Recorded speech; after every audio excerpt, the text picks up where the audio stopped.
Thank you all for joining me today to talk about the 2026 UK real estate market outlook.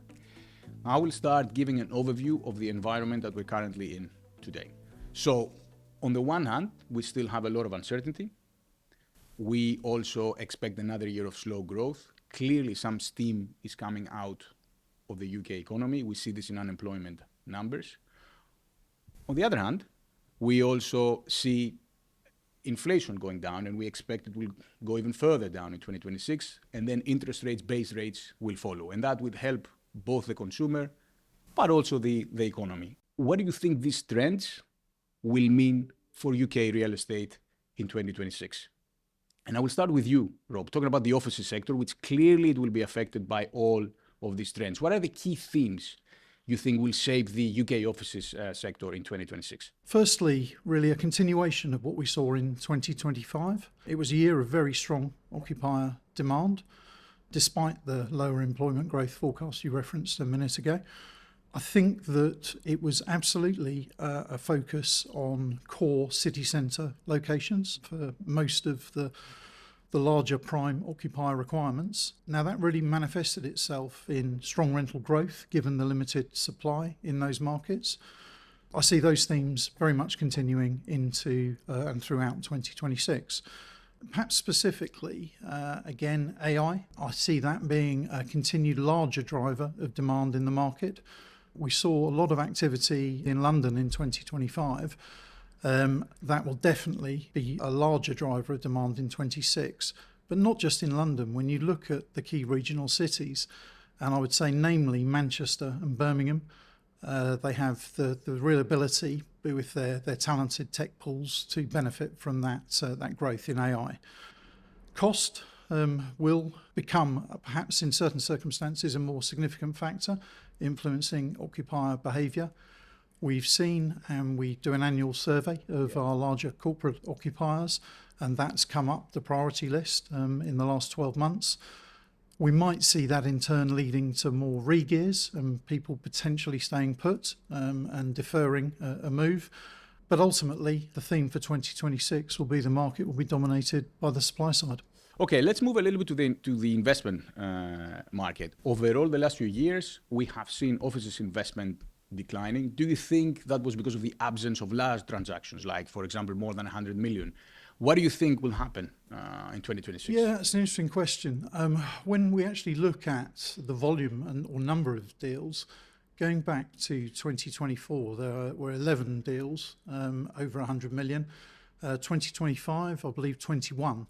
So I think that we've seen that fairly significant return back to a market. Now, ultimately, the fundamentals of belief in offices as a sector are very solid now back in the market.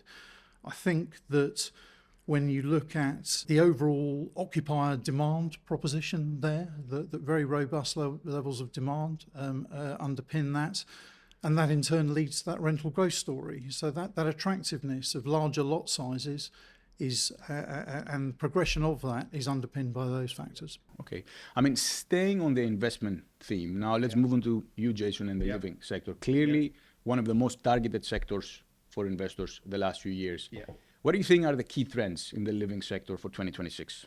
Well, first of all, I think that trend of it being the sort of the most sought after, or one of the most sought after sector is clearly going to remain. I think it's about sort of availability of stock, or the right type of stock. I mean, clearly we're talking about quite a breadth of a sector here. So if you just break it down, if you look at PBSA, there's been a more difficult sort of letting cycle for last year. We're more optimistic for 2026. The Russell Group universities still remain strong, and there's still a chronic kind of undersupply in a lot of locations. So, we see PBSA really sort of being at the sort of the forefront of that living sector market as well. I think a lot of where the money is looking for is sort of those refurb kind of opportunities. So that's value add or core plus money, I think, for students. So I think that still remains a very liquid, or will still remain a very liquid market for 26. I think if you then look at sort of multifamily or build to rent, We're still going through that period where sort of the Gen 1 assets are trading, and we're going to see some more consolidation or some sales in that market. So again, that's kind of that's value add. On the supply point, I mean, there have been development viability pressures the last few years. Do you think in 2026 there will be less pressure on that?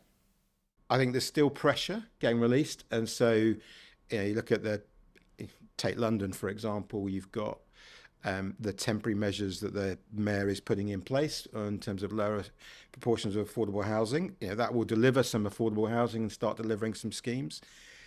I think the building safety regulatory, sort of pinch points, that is definitely easing. And those are just a few things. And you can say, well, interest rates coming down.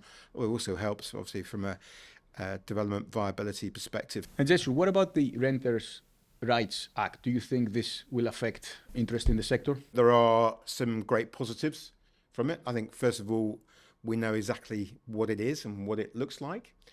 And it's not rent control. So that's good. So that will encourage investment for sure. But I think we also have to acknowledge that it is the biggest change in sort of the landlord and tenant relationship from a housing perspective in 35 years. Yeah. So you have to respect that.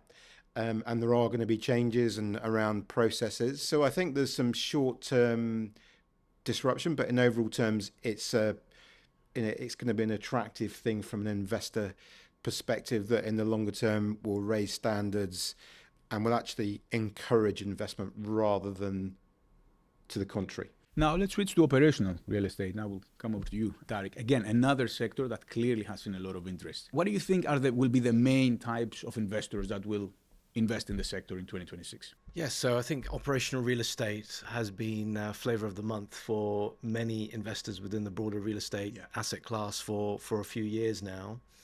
And the most active buckets of capital have included the likes of the real estate private equity world, of course, and the specialist REITs. And we've seen an increasing allocation towards operational real estate, and we can come on to the reasons that are driving that.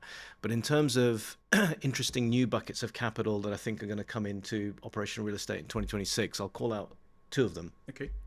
The first one is insurance capital. Okay. So insurance providers are sitting upon a significant amount of dry powder, which has been allocated towards real estate strategies. And historically, they've participated more on the debt side, so lending and structuring debt products. But increasingly, we've seen them investing across the entire capital stack, so taking equity positions, actually acquiring businesses. And that's been facilitated by some of the aggregators within that space. And so I do expect to see insurance capital being particularly active in 2026. And the other bucket of capital, I think, which is quite interesting, is infrastructure capital. Okay. Operational real estate sits within that grey area in between infrastructure and real estate. Yeah. Exactly, traditional infrastructure and traditional real estate.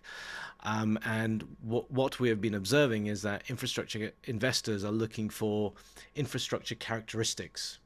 So things that have got high barriers to entry, have got sticky, long-dated, index-linked income. And if investment opportunities fulfill those criteria, then they're very happy to take a look at it.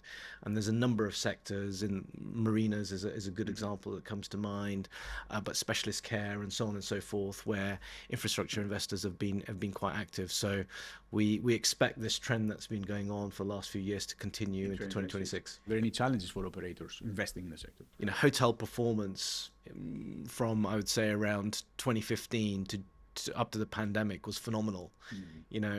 These assets were generating a lot of revenue, and I think some people may have been lulled into a false sense of security that maybe these are more like traditional real estate asset classes. But then, of course, the pandemic happened.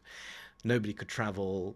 Operational performance went through the floor, and that was just a reminder that these operating businesses are living, breathing businesses which are subject to the whims of the broader market. Supply and demand, yeah. Exactly. So you have those type of operational challenges, you have regulatory challenges, so on and so forth. But the best operators build resilience and are able to withstand those challenges, and that's why we continue to see it as an attractive investment asset class. Okay. Now, if we go to M&A activity, I mean, the last few months we have seen a lot of platform deals. I guess this is also a relevant point for you, Jason. Do we expect this to carry on in 2026? Are we going to see more platform deals coming to the market? Yeah, so if we look at the last couple of years, I'd say that there hasn't been much M&A activity because it's just been such a challenging environment to get deals done. So, we've had rising inflation, uncertainty around the medium-term interest rate horizon, geopolitical risks, political uncertainty. That doesn't make a good environment for deal making.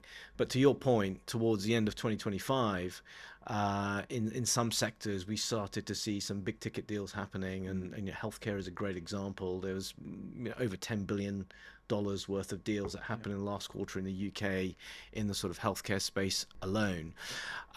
So as the economic environment starts to stabilize, potentially interest rates start coming down, we know that there's a lot of dry powder out there. So the environment may start to align itself so that deals start happening.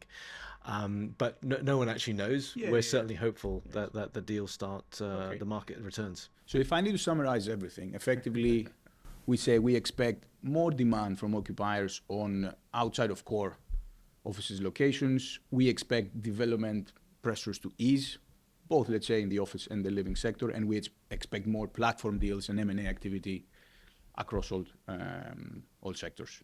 Thank you all for your insights. If you want to find out more about our insights, please visit our website.